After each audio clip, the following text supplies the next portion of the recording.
The joke begins. The crystalline spires of the galactic hegemony's council chamber stretched impossibly high, their surfaces reflecting the smug faces of representatives from 200 worlds.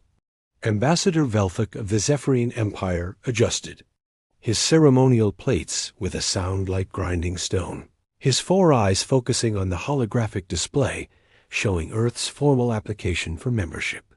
"Amusing," he rumbled, his voice carrying the weight of 10,000 years of galactic dominance. "These mammals actually believe they deserve a seat among the civilized species."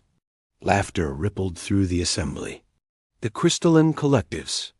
Representative chimed like broken glass, while the Voidwalkers' delegation produced sounds that hurt to hear. Earth's application had been the entertainment of the cycle. Humans, with their primitive chemical rockets and their quaint belief in individual worth, requesting membership in an organization that had mastered dimensional travel before their species had discovered fire. High Chancellor Morvex, ancient beyond measure, raised one of his 6 arms for silence. The chamber fell quiet instantly. "The law requires we offer the trial of proving to all applicants," he stated, though his tone suggested he found the law distasteful. "However, we may choose the trial world." More laughter. Everyone knew what that meant. "Cathara 9, announced Velthic with barely contained glee. "Let them prove their worth on the graveyard of hopes." The chamber erupted in approval. Cathara 9 was legendary, a frozen hellscape where even the most advanced civilizations had failed to establish permanent settlements. Temperatures that could freeze methane solid, crystalline predators that could slice through military armor, and atmospheric conditions that made terraforming impossible. It was where the hegemony sent species they wanted to disappear quietly, but the law was the law. The trial would allow one representative standard survival equipment only, 72 standard hours to establish a viable settlement. In 10,000 years, no one had succeeded. The message was transmitted to Earth within the hour. The galactic hegemony would be watching, recording every moment of humanity's inevitable failure for future entertainment. On Earth, in a cramped military briefing room that smelled of recycled air and desperation, General Patricia Hayes stared at the holographic projection of Cathara 9. The planet rotated slowly, its surface a maze of ice formations and crystal growths that glittered like scattered diamonds. "They're not even trying to hide it," she muttered. "This is an execution disguised as a trial." The other officers nodded grimly. Earth had exactly 72 hours to choose their representative, someone who would almost certainly die alone on an alien world. The political ramifications were staggering. Refuse, and humanity would be forever branded as cowards. Accept, and they would likely lose someone good for nothing more than alien entertainment. "Ma'am," interrupted Lieutenant Rodriguez, sliding a tablet across the metal table. "There might be someone." Hayes glanced at the file. Marcus Chun, age 34, former senior terraforming engineer for Titan Colonial Corporation. His record was impressive. Successful atmospheric processors on 7 moons. Innovative habitat designs that had kept colonists alive in environments that should have killed them. But there was a problem. He was discharged, Hayes noted, reading. Further, insubordination, failure to follow corporate safety protocols.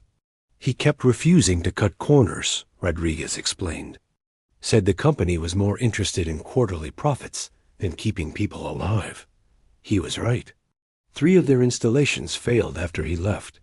60 people died. Hayes studied the photograph. Marcus Chun looked tired, like a man who had seen too much preventable suffering.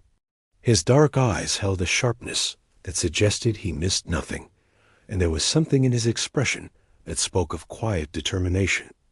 Where is he now? Working as a maintenance tech on Luna Station, fixing air recyclers and teaching basic survival courses to miners. 3 hours later, Marcus Chun stood in the same briefing room, still wearing his maintenance coveralls. He had listened without interruption as Hayes explained the situation, his expression growing more thoughtful. With each detail. "So they want to humiliate us," he said finally. "Use our failure as a demonstration of human inadequacy." "That's the assessment, yes." Marcus leaned back in his chair, studying the rotating image of Kithara 9. His engineering mind was already analyzing the data, cataloging problems and potential solutions. The atmospheric composition is interesting.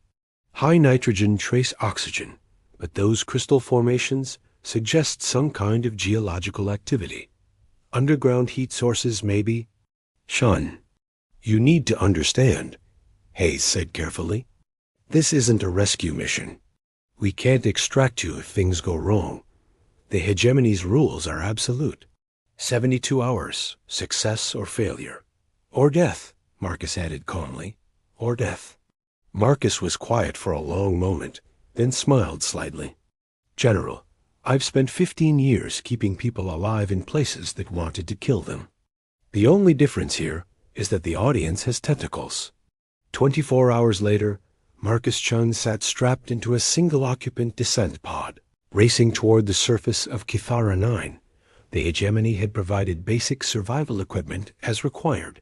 By law, one environmental suit rated for extreme cold, a week's worth of ration bars, a standard survival kit, and a beacon transmitter. They had also provided something not required by law, a running commentary from the observation ships orbiting above. "Descent trajectory nominal," crackled through his CUM system in accented standard. "Surface impact in 30 seconds. Spectators are reminded that betting pools close upon confirmed surface contact." Marcus ignored them, focusing instead on his instruments. The planet's surface was rushing up to meet him, a landscape of impossible beauty and deadly hostility. Crystalline formations jutted from the ice like frozen lightning, their surfaces reflecting the pale light of Kithara's distant sun. Even through the pod's shields, he could feel the cold trying to seep and the pod slammed into a snowdrift with enough force to rattle his teeth. Emergency systems activated automatically, sealing the impact site and beginning atmospheric analysis. Marcus waited for the all-clear, then manually overrode the pod's exit sequence. No point giving the aliens more time to place their bets. Stepped out onto the surface of Kithara 9, and the cold hit him like a physical blow. Even through his environmental suit, he could feel the planet trying to kill him.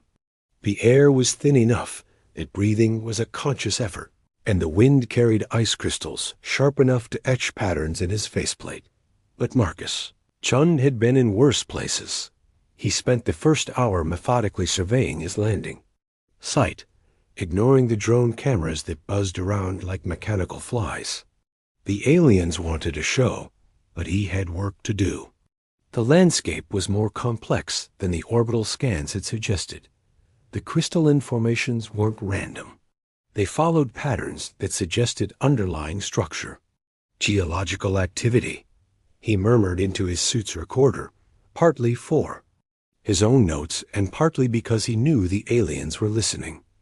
"These formations are new growth, probably seasonal. That means geothermal vents underneath." Above him, in the observation ships, several representatives shifted uncomfortably. The human was supposed to be panicking by now, not conducting geological surveys. Marcus found what he was looking for within the second hour, a fissure in the O. Ice barely wide enough for a human body, but with warm air rising from its depths. He rappelled down 50 meters using cable from his survival kit, following the heat signature deeper into the planet's crust. The cavern he found at the bottom changed everything. It was vast, easily the size of a city block, with walls of natural crystal that glowed with their own internal light. More importantly, it was warm. Geothermal vents along the far wall fed a complex ecosystem of crystalline organisms that pulsed with bioluminescent energy. The air was thin but breathable, warmed by the planet's core and filtered through kilometers of living crystal. Well, Marcus said to himself, unclipping his helmet and breathing deeply of the warm, humid air.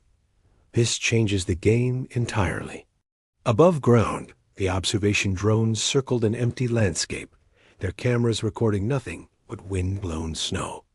In the command centers of a dozen alien ships, technicians frantically adjusted their sensors, trying to locate the human life sign that had simply vanished. In the depths of Cathara 9, Marcus Chung rolled up his sleeves and got to work. The crystalline organisms were fascinating, unlike anything in Earth's xenobiology databases. They seemed to exist in a symbiotic relationship with the planet's geothermal system, converting heat and minerals into complex organic compounds. More importantly, for his immediate needs, they were producing oxygen as a waste product. Marcus spent the third hour constructing a basic shelter against one of the cavern walls, using techniques he had learned on Titan's methane soaked surface. The crystalline formations were surprisingly workable when heated, becoming malleable enough to shape before hardening into structures stronger than steel. Within 2 hours, he had built a small habitat complete with air recycling, water collection, and thermal regulation. The aliens finally located him during the 4th hour, when their deep penetration scanners detected the infrared signature of his construction activities. The betting pools, which had been calculating odds of survival in minutes, quietly recalculated. 2 hours, but Marcus was just getting started. By the 6th hour, he had mapped the entire geothermal network underlying his section of the planet. The system was vast, connecting caverns and chambers across hundreds of kilometers. With the right modifications, it could support a substantial population. He began making those modifications, using shaped crystal formations to redirect airflow and water circulation. The observation ships detected the changes immediately. Seismic sensors registered small explosions as Marcus used his survival kit's emergency charges to excavate new passages. Atmospheric sensors detected rising oxygen levels in previously barren areas. Most disturbing of all, the planet's surface temperature was rising around the humans' landing site. "He's terraforming it," whispered Dr. Xylon of the Hegemony Science Division, her voice barely audible in the suddenly silent command center. "He's actually terraforming a Class X death world." Ambassador Velfik's ceremonial plates clattered together in what might have been nervousness. "That's impossible. The energy requirements alone would exceed anything a single individual could generate." But the sensors didn't lie. Whatever the human was doing in the planet's depths, it was working. Surface temperatures had risen 3 degrees in the past hour, and the rise was accelerating. More disturbing still, the crystalline predators that made Cathara 9 so dangerous were retreating from the affected area, as if recognizing a new apex presence. By the 8th hour, Marcus had encountered his first native life form up close. The creature was beautiful in a deadly way, roughly humanoid, but composed entirely of living crystal. It moved with predatory grace, its faceted surfaces reflecting the cavern's bioluminescent glow like a walking prism. It was also territorial, and Marcus had just invaded its territory. The creature attacked without warning, moving faster than human reflexes should have been able to track. Its crystal claws could have carved through his environmental suit like paper, ending his mission in a spray of frozen blood. Instead, Marcus did something the creature had never experienced in its crystalline existence. He talked to it. "Easy there, beautiful," he said calmly, standing perfectly still as the predator circled him. "I'm not here to fight, just making some improvements to the neighborhood." The creature paused, confused by prey that didn't run or fight back. In that moment of hesitation, Marcus triggered one of his modifications to the geothermal system. A warm updraft filled the cavern, carrying with it the scent of heated minerals and processed oxygen. The crystalline predator's aggressive posture shifted. It approached the new vent, its body resonating with harmonics that Marcus felt in his bones. After a few minutes, it settled near the warm air and began what could only be described as purring. "You like that, don't you?" Marcus said, carefully approaching. "Warmth, fresh air, room to grow." "Yeah, I figured you might." Above ground, the alien observers watched in stunned silence as their sensors registered something unprecedented. A Class X predator exhibiting non-aggressive behavior toward an alien presence. By the 10th hour, Marcus had 3 more crystalline entities sharing his expanding habitat network. They weren't pets, exactly, but they weren't trying to kill him either. More importantly, they were helping, using their natural crystal-shaping abilities to assist in his construction projects. The observation ship's communication channels crackled with increasingly panicked exchanges. Surface temperature has risen 7 degrees and is still climbing. Atmospheric oxygen content in the affected zone has increased by 12%. The indigenous life forms are exhibiting cooperative behavior with the human subject. How is any of this possible? High Chancellor Morvex himself materialized on the command deck of the primary observation vessel, his ancient form crackling with barely contained energy. "Report," he commanded, and his voice made the ship's hull vibrate. "Sir," stammered the duty officer, "the human appears to have adapted the planetary ecosystem to support his presence. He's not just surviving, he's thriving. And he's expanding his area of influence at an exponential rate." Morvex studied the sensor readings with growing alarm. In 10 hours, one human had accomplished what the hegemony's best terraforming crews couldn't achieve in years. Moreover, he had done it without advanced technology, using nothing but ingenuity and an apparent understanding of planetary ecosystems that exceeded anything in their databases. "How much time remains in the trial?" Morvex asked. 62 hours, sir." The ancient being contemplated this information.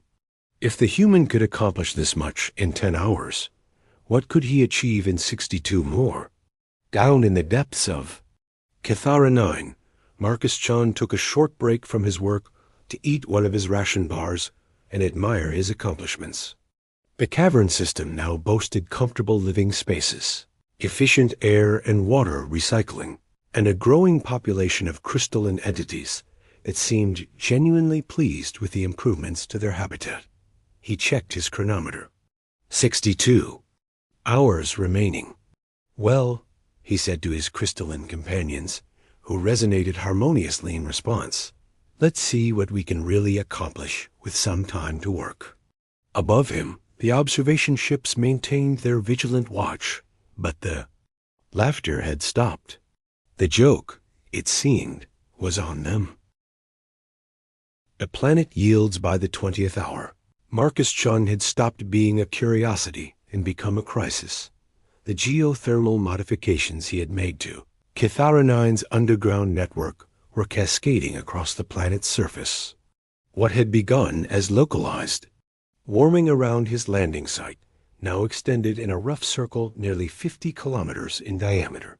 The ice was melting, revealing rich mineral deposits and creating flowing water for the first time in the planet's recorded history. More disturbing, to the alien observers, was the life. The crystalline entities weren't just cooperating with the human anymore. They were actively expanding his modifications. Using their natural crystal shaping abilities, they were extending the tunnel network, creating new chambers and establishing what could only be described as infrastructure in the primary observation ship. High Chancellor Morvix studied the real-time planetary analysis with growing alarm. The atmospheric processors alone represented technology that should have been beyond human capability. The fact that a single individual was accomplishing this using primitive tools and apparent intuition suggested that the hegemony had fundamentally misunderstood Earth species. "Chancellor," interrupted Dr. Xylon, her voice tight with barely controlled panic, "you need to see this." The main display shifted to show a cross-section of Cathara 9's crust. A network of tunnels and chambers now extended like a spider web. beneath the planet's surface, connecting previously isolated geothermal systems into a unified infrastructure. The human had essentially rewired an entire planet's geological systems in less than a day. "Sir," added the tactical officer, "we're detecting structured electromagnetic emissions from the affected area. The human appears to be using the crystalline formations as communication relays." Morvex's ancient features darkened. "Show me." The display shifted again, revealing a complex pattern of electromagnetic pulses emanating from the planet's surface. The signals were clearly artificial, following mathematical patterns that suggested conscious design. More troubling still, the signals were being transmitted on frequencies used by the hegemony's own communication networks. "He's sending a message," Dr. Xylan whispered. "But to whom?" Deep beneath Kitharanine's surface, Marcus Chun was asking himself the same question. About the alien observers. Their ships had been circling for nearly a day now, and their scanning patterns suggested they were more than just curious spectators. The intensity of their surveillance had been increasing steadily, and he had detected several attempts to penetrate. His modified crystal network with active sensors. They were getting nervous. Marcus stood in the central chamber of his expanding habitat, surrounded by crystalline entities that pulsed with gentle bioluminescence. The creatures had individual personalities, he had discovered. Some were curious and helpful, others were more cautious, and a few seemed to possess what could only be described as a sense of humor. They had accepted him not as a master, but as a partner in reshaping their world. "We need to expand the network faster," he told them, though he wasn't sure how much they understood at his words. They seemed to respond more to intention and emotion than to specific language. "The people watching us aren't happy about our success." The largest of the crystalline entities, which Marcus had mentally dubbed Prime, resonated with a deep harmonic that made the chamber walls vibrate. The sound was picked up by other entities throughout the network, creating a cascade of musical tones that carried information across the entire system. Within minutes, Marcus could feel the planet responding. The geothermal redirections accelerated, new chambers opened, and the surface temperature began rising at an even faster rate. The crystalline entities weren't just helping anymore. They were actively partnering with him to reshape their world. Above ground, the changes were becoming impossible to ignore. The once barren ice fields were now dotted with warm spots where underground heat had broken through. Steam rose from a dozen locations, creating localized weather patterns that were spreading across the continent. Most dramatically, the aurora that had always danced across Kitharanine's sky was changing, taking on new colors and patterns as the planet's magnetic field responded to the altered geological activity. In the observation ships, panic was setting in. "Sir," reported the tactical officer, "we're detecting massive electromagnetic fluctuations across the entire planet. The humans' modifications are affecting the planetary magnetic field." "How is that possible?" demanded Ambassador Velthic, his ceremonial plates rattling with agitation. "Unknown, sir. The energy requirements should be beyond anything a single individual could generate, but our sensors confirm the readings. The planet's core activity has increased by 30% in the past 6 hours."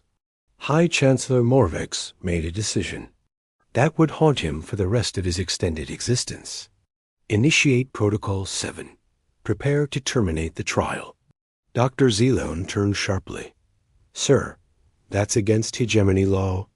The trial period hasn't expired, and the human hasn't violated any regulations." "He's terraforming a Class X world with his bare hands," Morvex replied coldly. "That exceeds the parameters of any known species. We cannot allow this to continue." "Chancellor, if I may," Dr. Xylan said carefully, "terminating the trial now would be tantamount to admitting that we were wrong about humanity's capabilities. The political ramifications could destabilize the entire hegemony power structure." Morvex considered this. The hegemony's authority rested on the fundamental assumption that they were the apex of galactic civilization. If a single human could accomplish what their best scientists and engineers couldn't, it called into question everything they had built their empire upon. "Then we observe," he said finally, "but prepare contingencies.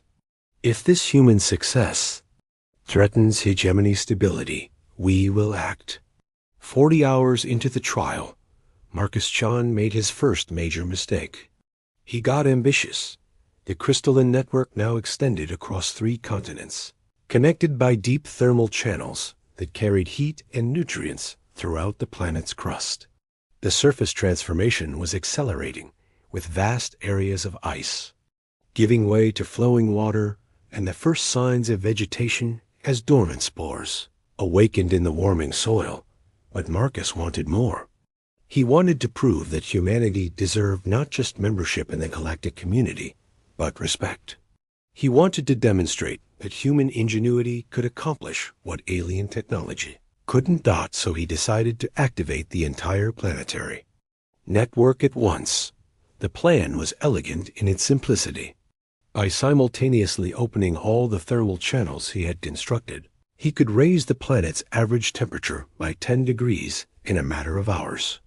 The massive release of stored geothermal energy would create a self-sustaining atmospheric cycle, transforming Kithara 9 from a frozen death world into a garden paradise. What he hadn't counted on was the planet's own response to such dramatic change. The activation began at hour 41. Marcus stood in the central control chamber, his hands resting on a complex arrangement of crystalline formations that served as both computer and communication system. The entities around him resonated with anticipation as he initiated the sequence that would transform their world. The effect was immediate and overwhelming. Geothermal vents erupted across the planet's surface, sending columns of superheated steam miles into the atmosphere. The ice caps began melting at an exponential rate, creating vast rivers that carved new channels across the landscape. The aurora exploded into brilliant displays of color that could be seen from the observation ships, even through their filtered viewports. But the planet's crust, subjected to sudden and massive thermal expansion, began to crack. The first earthquake, registered 7.2 on the standard scale, centered directly beneath Marcus's position. The shock wave propagated through the crystalline network, causing harmonic resonances that shattered several of the newer formations. The entities around him cried out in harmonic distress as their carefully constructed home began to collapse. "Shut it down," Marcus shouted, frantically working to reverse the activation sequence. But the planet's geological systems had reached a tipping point. The thermal release was now self-sustaining, fed by the planet's own core energy. A second earthquake, magnitude 8.1, sent shock waves through the entire continental plate dot in the observation ships. Alarms screamed across every monitoring station. The planet's surface was transforming so rapidly that their sensors couldn't keep up with the changes. Entire mountain ranges were shifting, new valleys were opening, and the atmospheric composition was fluctuating wildly as massive amounts of previously frozen gases were released into the air. "He's losing control," Dr. Zylan reported, her voice tight with professional concern, despite her species' antagonism toward humanity. "The planetary systems are cascading beyond any ability to regulate them." High Chancellor Morvix watched the displays with grim satisfaction. "So the human has limits after all. Prepare extraction protocols. We'll retrieve what's left of him for study." But in the depths of Kithara 9, Marcus Chon was not giving up. The crystalline entities were in distress, their harmonic cries filling the collapsing chambers with sounds of genuine anguish. These beings had existed in harmony with their world for millennia, and he had disrupted that balance in his eagerness to prove human capability. "I'm sorry," he told them, though he doubted they could understand his words over the geological chaos. "I'm going to fix this." Prime, The largest of the entities approached through the shifting crystal formations. Its surface was cracked from the seismic activity, but it still pulsed with determined bioluminescence. It placed what might have been a hand on Marcus's shoulder, and for a moment their thoughts seemed to merge.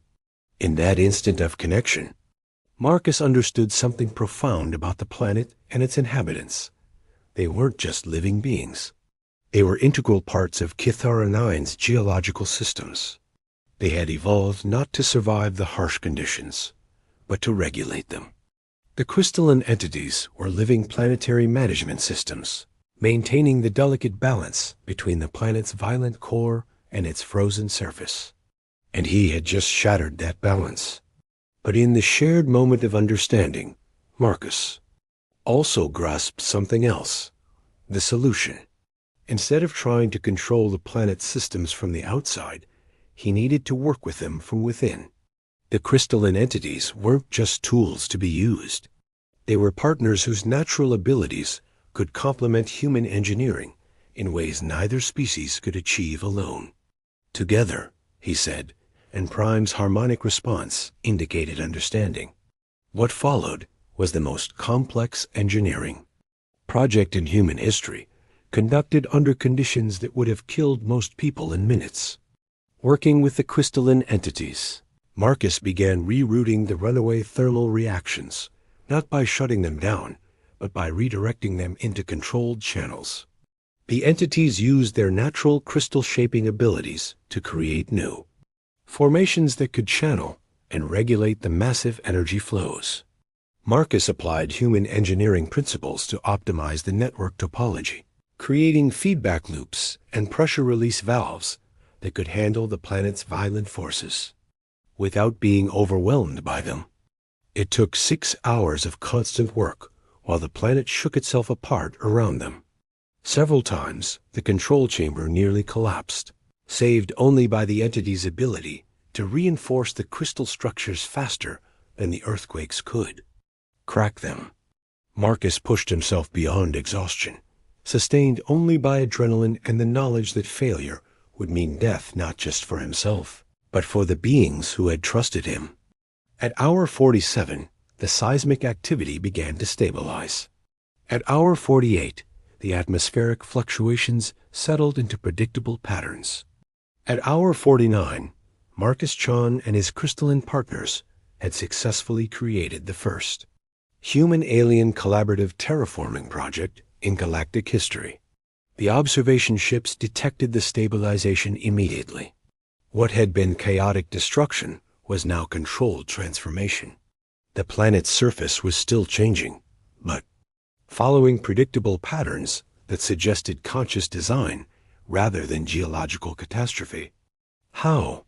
whispered Dr. Xylon, staring at the readings that defied everything she understood about planetary engineering. The answer came from the planet itself. The electromagnetic emissions that had been detected earlier suddenly intensified, broadcasting on frequencies that every ship in the observation fleet could receive clearly. The message was simple, transmitted in perfect galactic standard. Terraforming project complete. Kithara 9 is now suitable for colonization by multiple species. Formal territorial claim filed under galactic law. Section 12, subsection 7. Successful. Habitation of previously uninhabitable world grants full sovereignty rights to the claimant species. This world is now under the protection of Earth and her allies. The message repeated in 17 different languages, including several that the hegemony's databases indicated were extinct. High Chancellor Morvix stared at the communications display, his ancient mind struggling to process the implications.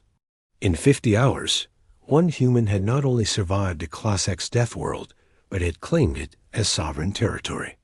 Under galactic law, his claim was valid and enforceable. "Sir," the tactical officer said quietly, "we're detecting movement on the planet's surface. Large structures are emerging from the underground network." The display shifted to show the planet's transformed landscape. Where once there had been only ice and crystal formations, Now there were clearly artificial structures rising from the ground. They were beautiful, combining human architectural principles with crystalline elegance, creating buildings that seemed to grow organically from the planet's surface.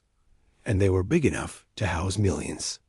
In the central command structure, Marcus John stood before a vast window that looked out over the transformed world. The crystalline entities surrounded him, their harmonic songs creating a symphony of celebration that resonated through the entire planetary network. The air was warm and breathable, filled with the scent of growing things as dormant plant life awakened across the continents. He was exhausted, battered, and had come closer to failure than he cared to admit. But he had succeeded beyond his wildest dreams. Kithara 9 was no longer a death world.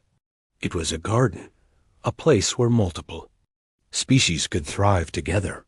His communication system chimed with an incoming message from the observation fleet. High Chancellor Morvex's face appeared on the display, his expression unreadable. "Human," the ancient being said, "your trial period has not yet expired. You have 19 hours remaining." Marcus smiled, feeling the exhaustion in his bones, but also the satisfaction of a job well done. "Chancellor, with respect, I think the trial is over. As of now, Kithara 9 is claimed territory of the Human Colonial Alliance, established in partnership with the indigenous crystalline species. Under galactic law, this claim supersedes any authority the hegemony might have over this world. And if we choose not to recognize your claim?" Marcus gestured toward the transformed landscape visible through the window. "Then you'll be declaring war on a planet that can reshape itself at will, defended by beings who understand geological engineering better than any species in the galaxy. Are you sure that's a fight you want to start?" A silence stretched for long moments. Finally, Morvex nodded once, a gesture that carried the weight of inevitability. "The galactic hegemony recognizes the sovereign claim of Earth over the world designated Kithara 9. Welcome to the galactic community, humans. We look forward to working with you." The transmission ended, and Marcus allowed himself a moment of quiet celebration. Around him, the crystalline entities sang their harmonic songs of joy, their music carrying across the planetary network to every corner of their transformed world. He had been sent to Kithara 9 as a joke, a demonstration of human inadequacy. Instead, he had proven that humanity's greatest strength wasn't superior technology or military might. It was the ability to find partners in the most unlikely places, to build bridges between species, and to create something greater than the sum of its parts. The message he transmitted to Earth was simple. Mission accomplished. Send colonists. Bring friends. The galaxy would never be the same.